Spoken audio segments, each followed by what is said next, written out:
naye kyengezaako kutegeeza nti Golola Moses of Uganda namaze dda okusayininga contract fight eri ku Forest Park Makindye yali yalina kubeerawo Kasumali nga lwe tutegeka fight omukazi amusibira mu nnyumba ate olwaliro bwatwategeka musimanya bwafunyemu obuzibuzibu naye olwaleero nze nabagambye njagala kulitayalinga bwe mba nditayalinga njagala nve eno nga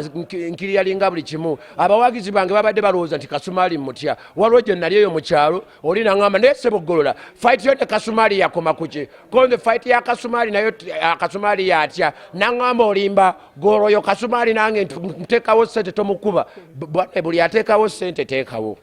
kubanga ye Kasumali yagambye edda Ssaalongo step by step mbwajje na ambulance bwato tugume bwe yajja ne sanduuko yamaliriza muwadde mu raundi enankane ate olwamala mugubadde mukwano it is an affair Golola tayinza kukuba siyinza kukikkiriza